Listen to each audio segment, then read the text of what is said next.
حیا اپنے ہاتھوں کو مفلر میں لپیٹتے کیب کا انتظار کرنے لگی۔ یکدم اس کے پاس اسلان سکندر کی گاڑی آ کر رکی تو وہ ہڑبڑا اٹھی تھی۔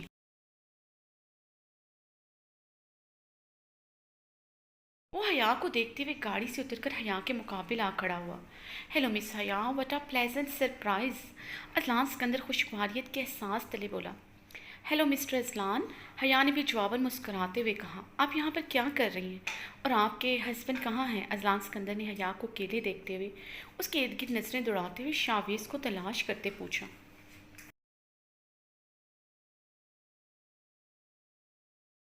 وہاں نہ پا کر وہ حیرت زدہ ہوا تھا۔ کل تک تو اپنی بیوی کو لے کر انتہائی پوزیسو ہو رہا تھا، یہاں تک اس نے کروڑوں کی ڈیل کینسل کر دی تھی۔ آج اپنی کمسن خوبصورت بیوی کو جو اکیلا چھوڑ دیا تھا۔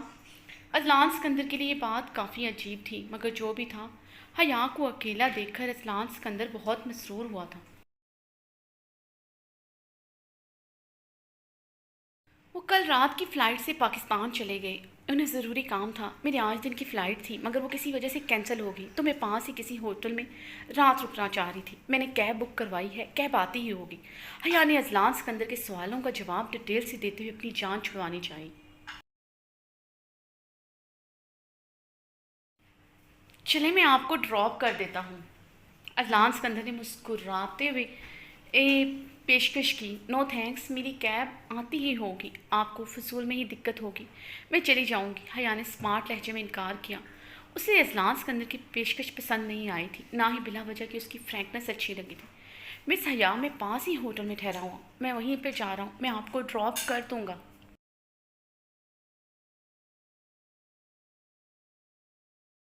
بھلا مجھے کیا دقت ہو سکتی ہے؟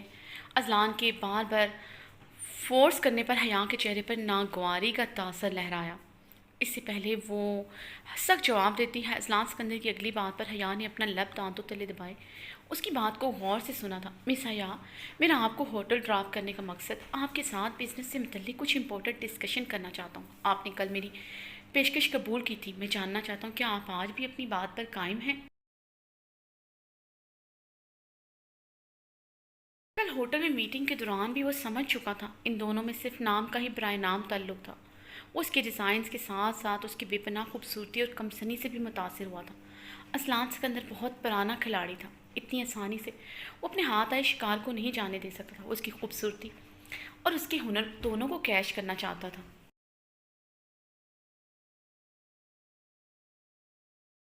جانتا تھا شاویز شاہ اپنی بیوی کا اس کے ساتھ کام کرنا پسند نہیں کرے گا، یقیناً ان کے بیچ یہ برائے نام تعلق بھی ٹوٹ جائے گا، تو پھر حیا کو کندھا دینے والا صرف وہی تو ہوگا۔ حیا نے اذلان سکندر کی آفر کے متعلق کچھ پل کے لیے سوچا، پھر مسکراتے ہوئے اس کی آفر کو قبول کیا تھا۔ اذلان سکندر نے مسکراتے ہوئے حیا کا سوٹ کیس اٹھائے اپنی گاڑی کی ڈکی میں رکھا۔ حیا اذلان سکندر کے ساتھ فرنٹ سیٹ پر بیٹھی تو اذلان سکندر نے گاڑی سٹارٹ کی۔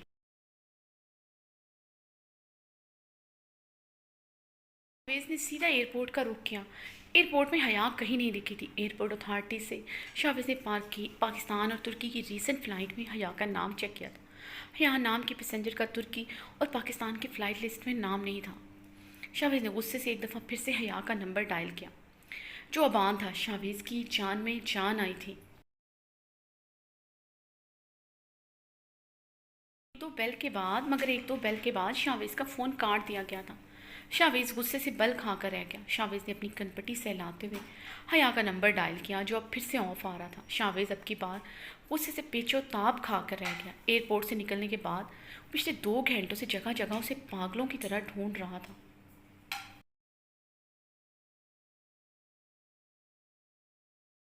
اپنے ہوٹل کے آس پاس مختلف ہوٹلز میں چیک کیا، مگر وہ کہیں نہیں ملی تھی۔ ایک دفعہ مل جاؤ حیا، تمہاری جان بھی اپنے ہاتھوں سے لوں گا۔ شاویز نے غصے سے اسٹیئرنگ پر ہاتھ مارا۔ کہاں جا سکتی ہے وہ؟ شاویز ڈرائیو کرتے ہوئے مسلسل سوچ رہا تھا۔ شاویز نے اپنی دکھتی کنپٹیوں کو سہلایا۔ صبح سے شام ہو گئی تھی۔ اس نے آس پاس تمام جگہوں پہ حیا کو تلاش کیا تھا، مگر وہ کہیں نہیں ملی تھی۔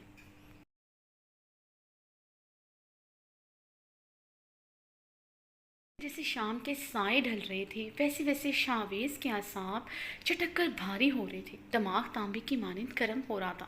یکدم شاویز کے ذہن میں اسپارک ہوا، اس کے دماغ میں اذلان سکندر کا نام آیا تھا۔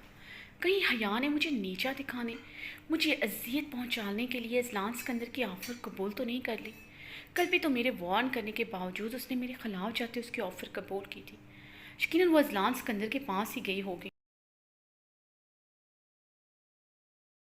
ورنہ اس شہر میں وہ کسی کو نہیں پہچانتی۔ یہ خیال آتے ہی شاویز کی گرفت اسٹیئرنگ پر مضبوط ہوئی، رگوں میں دہتا ہوا لاؤ بھڑکا تھا۔ یہ نہیں کر سکتی تم حیا، یہ نہیں کر سکتی تم۔ کہا تھا تمہیں حیا، کبھی مجھے تکلیف پہنچانے کے لیے کسی غیر مرد کے سائے کے قریب ہی مت جانا۔ ہر بات تمہاری برداشت کر سکتا ہوں مگر ایسی حماقت نہیں۔ شاویز نے غصے سے اپنی گھنی مونچھوں پر ہاتھ پھیرا۔ وہ تمہارے آس پاس بھی مجھے نظر آیا تو چھوڑوں گا نہیں اسے آج۔ شاویز غصے سے چیخا۔ اذلان کی حرص زدہ آنکھیں یاد آئی تھیں جو حیا کے خوبصورت چہرے پر ٹک ہی گئی تھیں۔ اس کی موجودگی میں اپنی نظروں پر کنٹرول نہ کر سکا تھا۔ اگر حیا سچ میں اس کے ساتھ ہوئی تو وہ اس کی بیوی کو کن نظروں سے دیکھ رہا ہوگا؟ یہ سوچ آتے ہی شاویز کے دماغ کی رگیں پھڑک اٹھی۔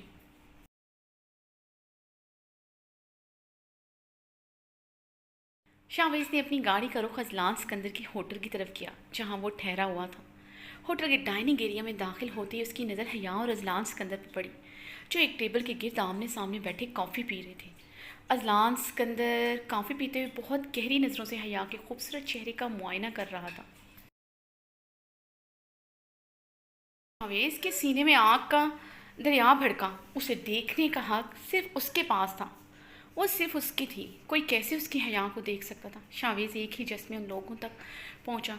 شاویز کو دیکھ کر حیا یکدم بھکلاتے ہوئے اپنی چیئر سے اٹھ کھڑی ہوئی۔ اچھی طرح جانتی تھی شاویز کی اپنے لیے پوزیسونیس، یہاں آ کر تو وہ بھی اس کے جنون سے ہار جاتی تھی۔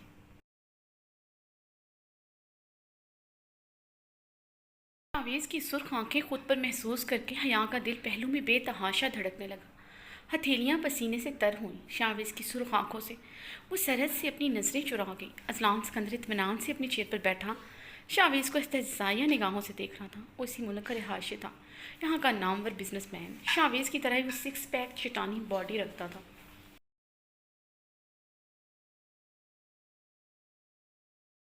ہائی اسکول سے فائٹنگ کی کلاسز لے رکھی تھی، وہ منٹوں میں شاویز کو مسل کر رکھ سکتا تھا۔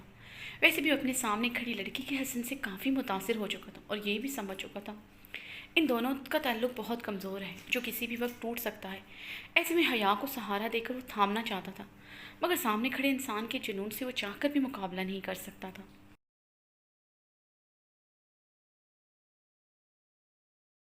وہ ان کا کمزور تعلق تو دیکھ چکا تھا مگر مقابل کی آنکھوں کی سرخی میں وہ دیوانگی کی ایک جھلک تک کی ابھی شناسائی حاصل نہ کر سکا تھا، اس لیے وہ اطمینان سے بیٹھا تھا۔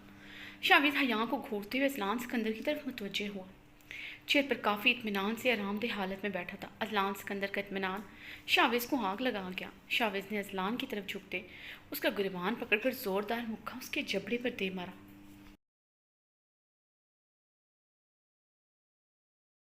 کہا تھا تم سے میری بیوی سے دور رہو، لگتا ہے تمہیں شرافت کی زبان سمجھ نہیں آتی۔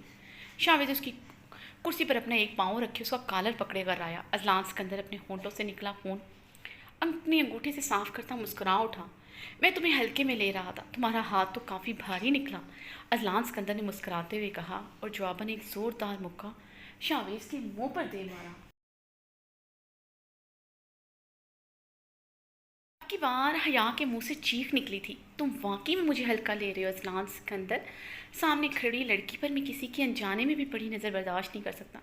تمہیں کیا لگا تھا تمہاری ہوس زدہ نظریں شاویز سے اپنی بیوی پر برداشت کرے گا؟ شاویز نے اذلان سکندر کا بازو مروڑتے ہوئے اسے کمر پر لگاتے اسے پچھلی گردن سے دبوچتے ہوئے ایک زوردار ٹانگ اس کے گھٹنے پر دے ماری۔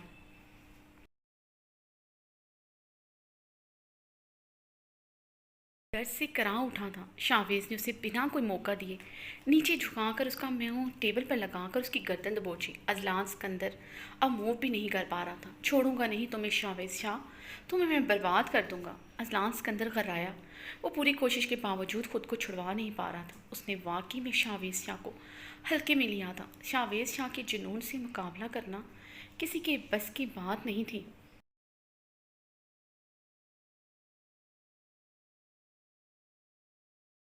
حیا لب کاٹتے ہوئے اسلان سکندر کی دگرگوں حالت کو ترہم امیز نگاہوں سے دیکھ رہی تھی۔ اسے اب افسوس ہو رہا تھا اس نے کیوں اسلان سکندر کے آفر قبول کی۔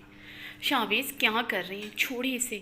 یقیناً ہوٹل انتظامیہ نے پولیس کو فون کر دیا ہوگا، وہ آتی ہی ہوگی۔ حیا نے آس پاس نظریں دوڑائیں۔ ہوٹل میں بیٹھے بہت سے لوگ ان کی طرف متوجہ تھے۔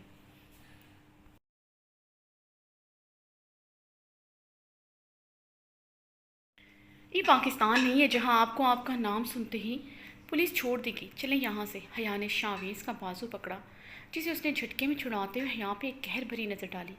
تم سے تو بعد میں حساب لوں گا، پہلے اس انسان سے لے لو۔ شاویز نے ایک زوردار مکہ اس کے گال پر جڑتے اس کا سر ٹیبل پر پٹکا۔ حیا کا ہاتھ پکڑے تیزی سے وہ وہاں سے نکل گیا۔ شاویز حیا کا ہاتھ ہمیں بیلفاسٹ کے ایک مشہور ہوٹل میں داخل ہوا۔ شاویز نے اپنے اور حیا کے لیے ایک ہی کمرے کی ریزرویشن کروائی تھی۔ حیا پہ مزید بھروسہ نہیں کر سکتا تھا، نہ ہی اسے اکیلا چھوڑ سکتا تھا۔ حیا ایک ہی کمرے کی ریزرویشن پر غصے سے جھنجھلا کر رہ گئی۔ شاویز، میں آپ کے ساتھ ایک ہی کمرے میں نہیں رہوں گی۔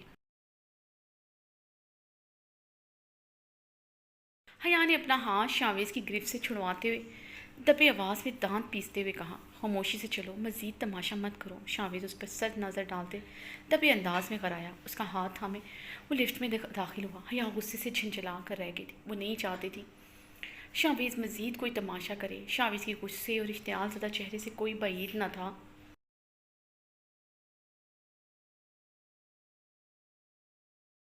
پھر اپنے آپے سے باہر ہو جاتا، اس لیے آفت اس میں جانی خاموشی سے اس کے ساتھ چل پڑی۔ کمرے میں داخل ہوتے ہی شاویز نے اسے بازو سے پکڑ کر بری طرح بیڈ پر پٹکا تھا۔ وہ اوندھے منہ بیڈ کے نرم گدے پر جا گری تھی۔ حیا نے سیدھے ہوتے غصے سے شاویز کو دیکھا جو اسے ہی شرر بار سرخ آنکھوں سے گھور رہا تھا۔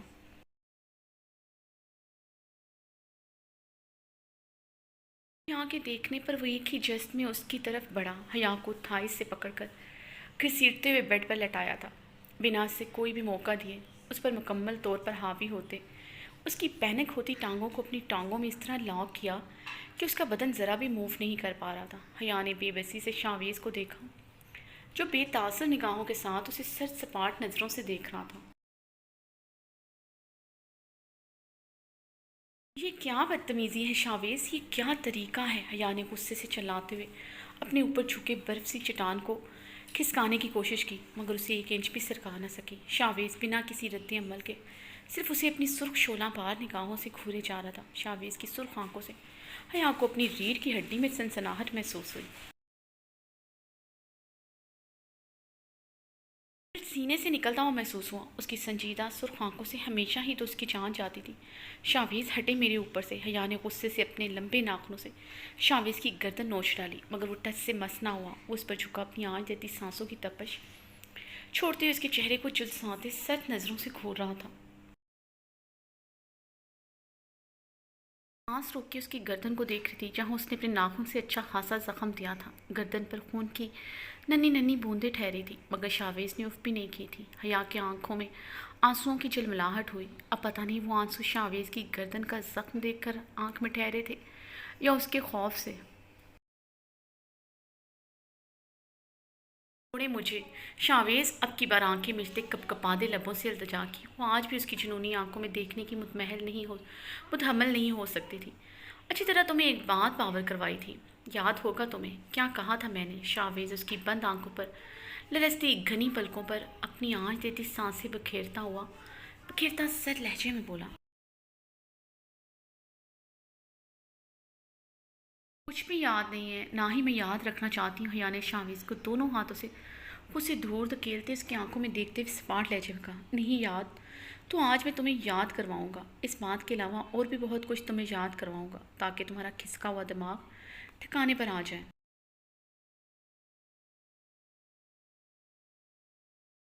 اچھی طرح یاد آ جائے کہ تم کسی کی بیوی، کسی کی عزت ہو۔ شاویز کے برف سے لہجے اور اس کی باتوں پر غور کرتے حیا نے خشک لبوں پر زبان پھیری۔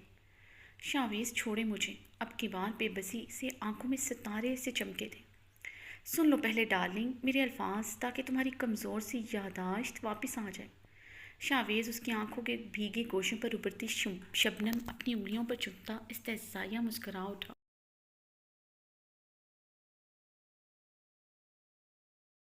کہا تم سے میں نے سیدھے اور آسان لفظوں میں، کبھی مجھے اذیت پہنچانے کے لیے کسی غیر مرد کا سہارا نہ لینا۔ شاویز حیا کا جبڑا دبوچتے کر آیا۔ میں نے کسی کا سہارا نہیں لیا، سہاروں کی کمزور لوگوں کو ضرورت پڑتی ہے۔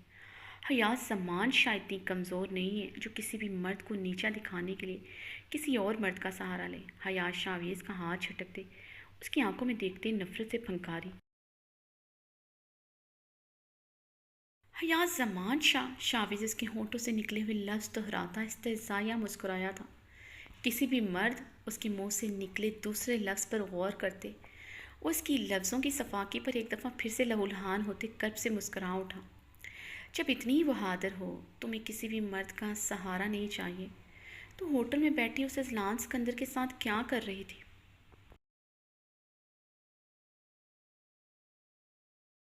بولو، جواب دو، شاویز غصے سے دھاڑا۔ حیا اس کی مضبوط گرفت میں بری طرح مچل رہی تھی، اس کی دھاڑ پر یکدم لرز اٹھی۔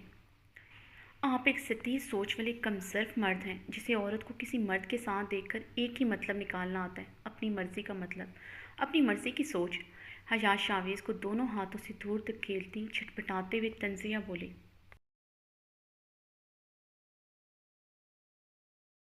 بالکل ٹھیک اندازہ لگایا، میں ایک کمزرف سطحی سوچ والا مرد ہوں جو اپنی بیوی پر کسی کی حوث زدہ نظریں برداشت نہیں کرتا۔ شاویز اس کی کلائیاں تکیے پر سختی سے جکڑے اپنے ہزار سے نکلنے کہ اس کی کمزور سی مزاحمت کو ناکام بنا چکا تھا۔ حیا کی بات پر سارا غصہ اس کی نازک کلائیوں پر اپنے ہاتھوں کا دباؤ بڑھاتے ہوئے نکالا۔ حیا اس کی آہنی مضبوط گرفت پر سسک کر رہ گئی۔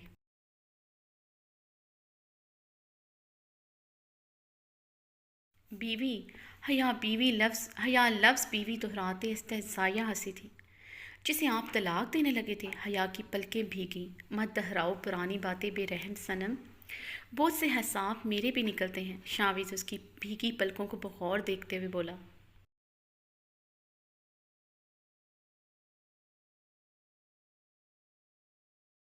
یہ ایک کمزرف مرد بس اتنا جاننا چاہتا ہے، ایک بہادر مضبوط لڑکی جسے کسی بھی مرد کے سہارے کی ضرورت نہیں، وہ اتنی بھی عقل نہیں رکھتی کہ اپنے اوپر پڑنے والی اچھی اور بری نظر کی پہچان رکھ سکے۔ شاویز ایک ایک لفظ چباتے اس کی سرمئی آنکھوں میں دیکھتا طنزیہ مسکرایا تھا۔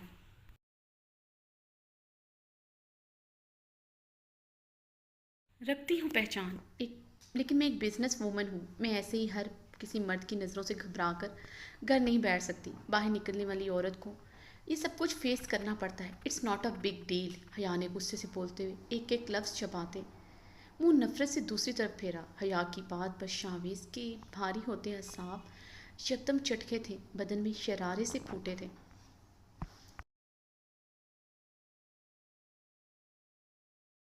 وہ جانتے بوجھتے اذلان سکندر کے ساتھ تھی، یعنی اسے کوئی فرق نہیں پڑتا کوئی اسے کیسی بھی نظروں سے دیکھے، اور کیسے ڈٹائی سے اس کے سامنے اعتراف کر رہی تھی۔ پل میں گرم دماغ میں کسی نے لاوا انڈیلا تھا۔ یہ تو طے تھا، اس کی نازک جان بیوی ہمیشہ اپنے لفاظی سے اس کے سینے میں آگ بھڑکا دیتی تھی۔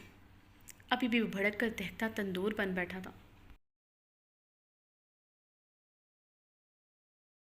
کیا کہا؟ It's not a big deal?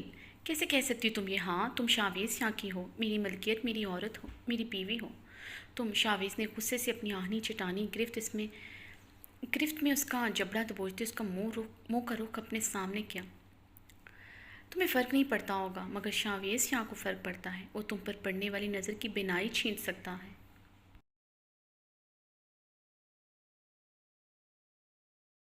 تمہارا یہ خوبصورت چہرہ پل میں بگاڑ دوں گا، کسی کے دیکھنے کے قابل نہیں رہے گا۔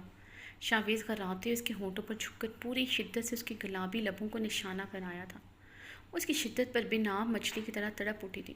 اس کے گلابی ہونٹوں پر ہلکا سا کٹ لگا کر اس کی سانسوں کے ساتھ کھلواڑ کر کے وہ پیچھے ہوا تو وہ گہرے سانس لیتے رخ پلٹ کر بری طرح سے سکنے لگے۔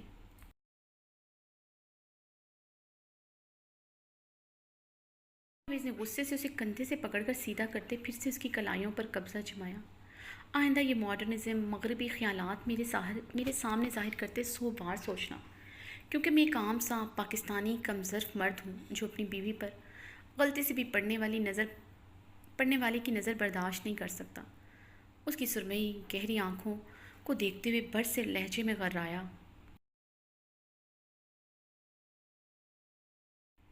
حیا بھیگی آنکھوں سے زخمی ہونٹوں پر زبان پھیرتے ہوئے سہمی نظروں سے اسے دیکھ رہی تھی، بہت بری طرح۔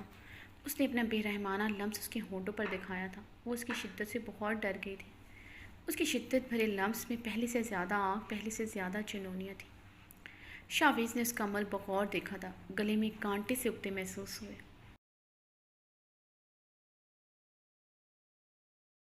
اس کی کلائیاں چھوڑتے ہوئے یکدم اس کے اوپر سے اٹھا، پورے بدن میں اسپارک سا ہوا تھا۔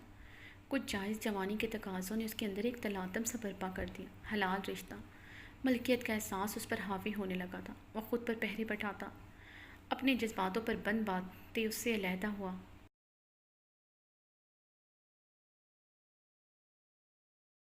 حیا کے بدن سے اٹھتی گلاب سے خوشبو اس کے حواسوں پر سوار ہوتی، اس کے اعصاب کمزور کرتی، سے چاروں شانیں چت کر رہی تھی۔ وہ اس سے علیحدہ ہوتے کمرے کی گلاس ونڈو کے پاس جا کھڑا ہوا۔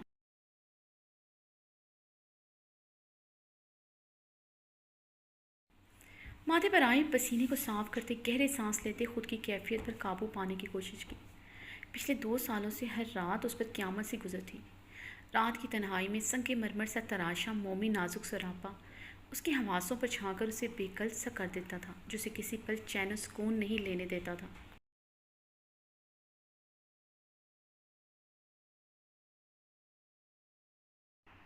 گلاب سے روح پرور خوشبو ہر پل اسے اپنے گرد محسوس ہوتی۔ ایسے میں اس کے اندر پنپتے تقاضے اسے شدید تکلیف سے دوچار کر دیتے۔ وہ مرد تھا، اسے سکون چاہیے تھا۔ اس کا سکون اس کے جائز حلال رشتے میں تھا۔ اتنا تڑپنے کے باوجود اس نے کبھی اپنی بے سکونی کا علاج کسی حرام تعلق میں نہیں ڈھونڈا تھا۔ وہ حرام کھانے کا عادی نہیں تھا۔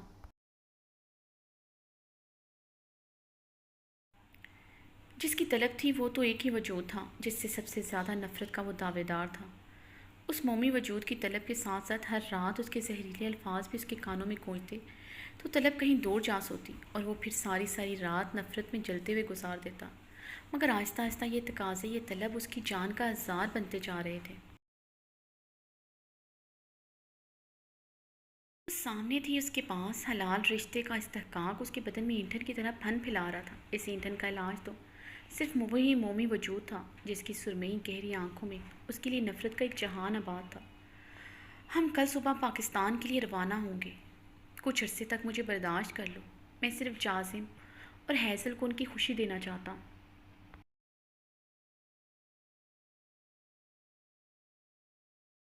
وعدہ لیا تھا خود سے، حیزل کو اس کی ہر خوشی دوں گا۔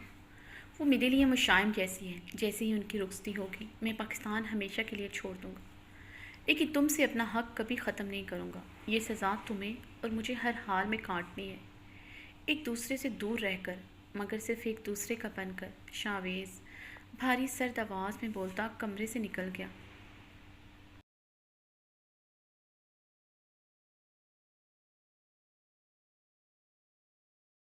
جو مجھ سے وعدے کیے تھے ہر حال میں میرا ساتھ دینے کے، وہ تو آپ ایک پل میں توڑ گئے۔ 2 چہرے ہیں آپ کے، کبھی معاف نہیں کروں گے۔ نفرت کرتی ہوں میں آپ سے، شدید نفرت۔ حیا تکیے میں منہ چھپائے چلائی تھی اور پھر پھوٹ پھوٹ کر رو دی۔